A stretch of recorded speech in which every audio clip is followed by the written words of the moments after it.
Okay sir. ಆಮೇಲೆ ಅವ್ರದ್ದು ಇನ್ನೊಂದು ಕಂಪ್ಲೇಂಟ್ ಏನಿದೆ, ಹಲೋ ಹಲೋ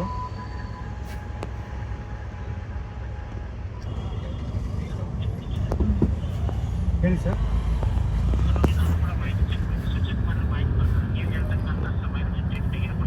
ಹಾಂ ಹೌದು ಸರ್. ಸರ್ ಹೌದೌದು ಹೌದು. ಹೌದು ಸರ್.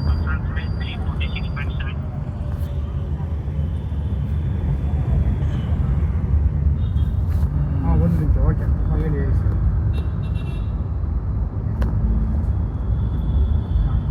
ಸರ್ ನಾನು ಎ ಸಿ ಆನ್ ಮಾಡಿದ್ದೆ.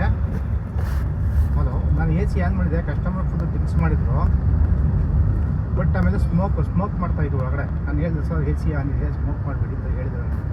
ಅವರು ಆದರೂ ಕೇಳಿದ. ಆಮೇಲೆ ಮತ್ತೆ ವಾಮಿಂಟ್ ಮಾಡೋಕ್ಕೆ ಶುರು ಮಾಡಿದ್ರು. ನಾನು ಗಾಡಿ ನಿಲ್ಲಿಸಿದೆ. ಅವ್ರಿಗೆ ಹೇಳಿದ್ದೀನಿ ಸರ್ ಇದು ಓಕೆ, ವಾಮಿಂಟ್ ಮಾಡಿ ಸ್ಮೋಕ್ ಮಾಡಿಬಿಡಿ ಸರ್, ಸ್ಮೋಕ್ ಎ ಸಿ ಇದಾಗುತ್ತೆ, ಸ್ಮೋಕ್ ಮಾಡಿಬಿಡಿ ಅಂತ ಹೇಳಿದ್ರು. ಆದರೂ ಅವ್ರು ಕೇಳಲಿಲ್ಲ. ಅವರು ನಮಗೂ ಅವ್ರಿಗೂ ಒಂದು ಸ್ವಲ್ಪ ಮಾತಾಯಿತು. ನನಗೇನು ಜಾಸ್ತಿ ಮಾತಾಡ್ತಾರೆ ಹೋಗಿ ಇರ್ತೀವಿ ಸರ್ ಅಂತೇಳಿ ನಾನು ನನ್ನ ಸೈಡು ಒಂದು ಸ್ವಲ್ಪ ಗ್ಲಾಸ್ ಇಳಿಸ್ತೆ. ನಾನು ಕಸ್ಟಮರ್ ಸ್ವಲ್ಪ ಕಿರಿಕ್ ಮಾಡ್ಕೊಂತೀನಿ, ವಾಮಿಟ್ ಮಾಡೋಕ್ಕಿಂತ ಡೋರ್ ಮೇಲೆಲ್ಲ ವಾಮಿಟ್ ಮಾಡೋದು ಬಂದೆ. ನಾನಲ್ಲಿ ಅವ್ರು ಪಾಯಿಂಟ್ ಹತ್ರ ಹೋದ್ಮೇಲೆ ನನ್ನ ಆಫ್ ಟೈಮ್ ಹೋಗ್ಬಿಟ್ಟು ಅದನ್ನು ಕ್ಲೀನ್ ಮಾಡಿದೆ. ಈಗ ಅವ್ರು ನಮ್ಮ ಮೇಲೆ ಅವರು ಕಂಪ್ಲೇಂಟ್ ರೈಸ್ ಮಾಡಿ ನಾವೇನು ಸರ್ ಮಾಡಬೇಕು? ಎ ಸಿ ಆನ್ ಆಯಿತು, ಬಟ್ ಅವರು ಸ್ಮೋಕ್ ಮಾಡಿದ್ರು ಫಸ್ಟು ಡ್ರಿಂಕ್ಸು. ಯಾಕೆ ಎ ಸಿ ಆನ್ ಮಾಡಾದ್ಮೇಲೆ ಡ್ರಿಂಕ್ಸ್ ಮಾಡಿ ಓಕೆ, ಸ್ಮೋಕ್ ಮಾಡಿದ್ರೆ ಹೊರಗಡೆ ನಾವು ಕೂರಕ್ಕಾಗಲ್ಲ. ಅವರು ಹಲೋ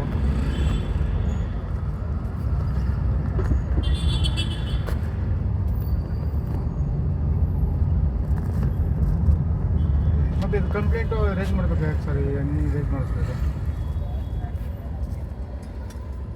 ಅದೇ ಇದು ಕಂಪ್ಲೇಂಟ್ ಮಾಡಿ. ಅವ್ರು ಎ ಸಿ ಆನ್ ಮಾಡಿದ್ರು, ಅವರು ಡ್ರಿಂಕ್ಸ್ ಒಂದು ಸ್ಮೋಕ್ ಹೊರಗಡೆ ಸ್ಮೋಕ್ ಮಾಡ್ತಾಯಿದ್ರು.